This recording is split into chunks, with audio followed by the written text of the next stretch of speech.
3 years old when I was able to pick up a bowling ball. I was rushed down the lane with the ball in my hand, learning to bowl. I don't think I bowled with bumpers for very long.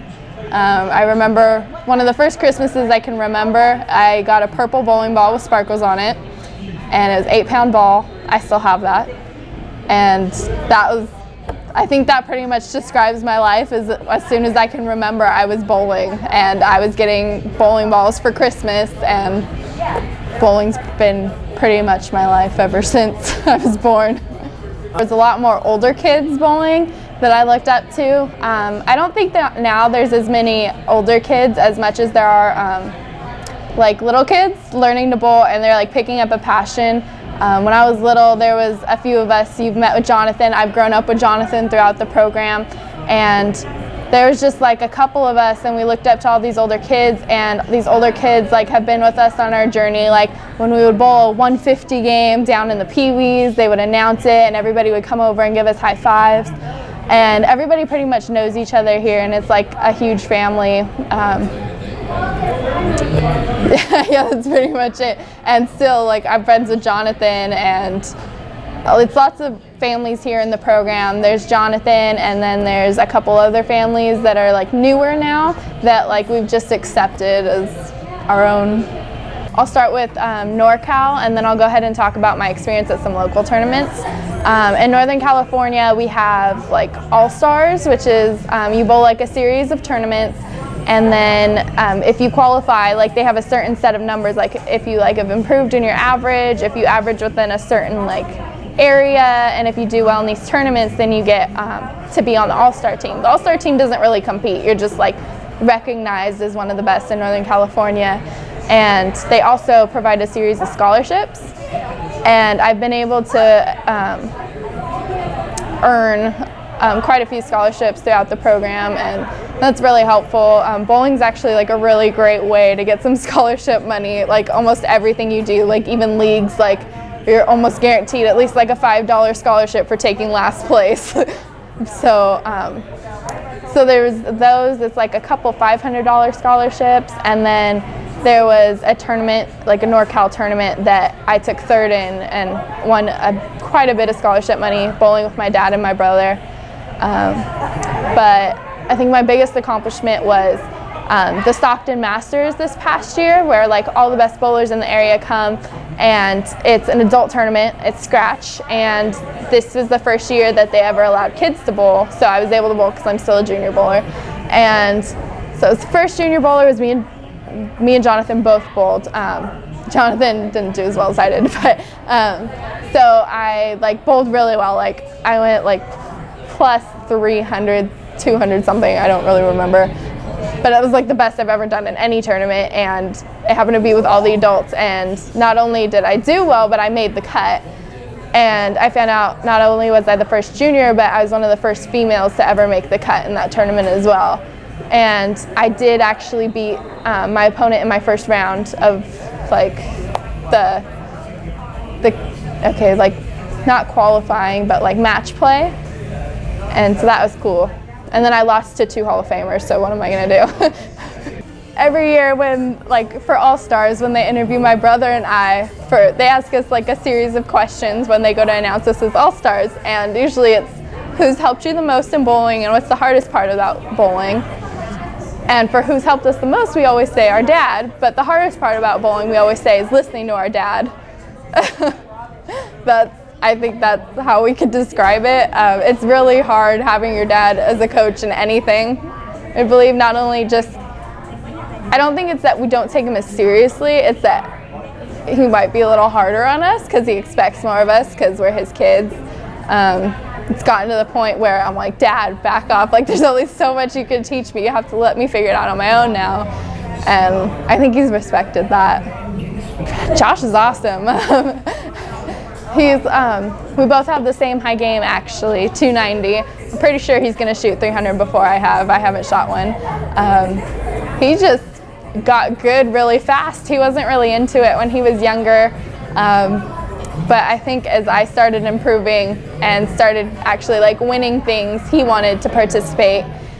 And we just put some good equipment in his hands, and he can throw the ball hard, and he has a lot better form than I do. I don't know where he got it from, because my dad never used his thumb, and I don't bowl the way my brother does at all. He has a lot of revs, which is like the rotations on the ball. It makes it hook more. Yeah. Josh is going to be really good. He could most definitely be on the professional tour when he's older, as long as he takes it seriously. He could bowl for a college. He's like the best.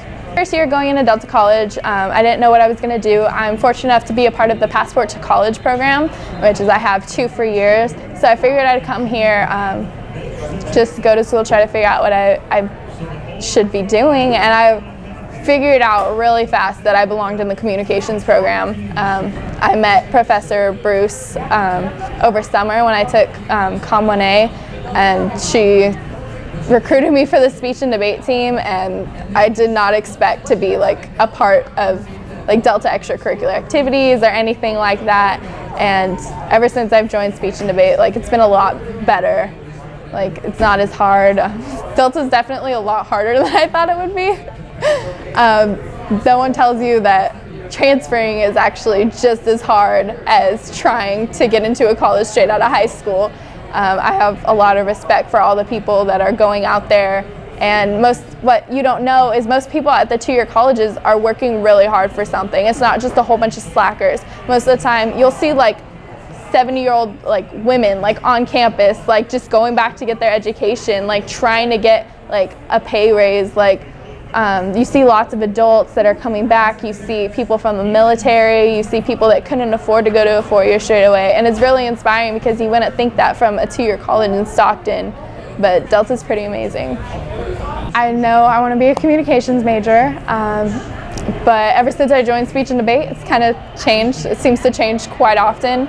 I toured UC Santa Barbara, and I thought that was where I wanted to go, but I recently found out they don't have speech and debate. And I've recently done well in speech and debate. I went to quarterfinals at this Paul Winters tournament that was over here at UOP, and I got a taste of victory, and I kind of want to continue with it. So I think now I'm looking at CSU Fullerton. I definitely want to go to school on the beach, because I think I want to use my communications degree to be able to work for some type of like animal organization, sort of something along the lines of like Monterey Bay Aquarium. So I think communications is definitely going to be how I contribute to the world, and just want to do that with something that I love, like animals. Class meets on Tuesdays and Thursdays, and I knew automatically I wanted to do debate. Like that, I'm very interested in politics and like stuff that's going around me. I've taken 2 political science courses already. I don't know, I'm very outspoken and have my opinions, and Tuesday is when they would do Lincoln Douglas debate, and I have a class on Tuesdays.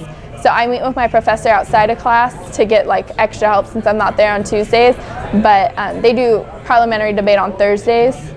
So probably next semester, when I'm going to be there for Tuesday and Thursday, is when I can pick up some Lincoln Douglas debate and other, what do they call it? Oh my gosh, I can't think of the word right now. Some other like events, there we go, some other events. But for now, I'm just doing parliamentary and impromptu.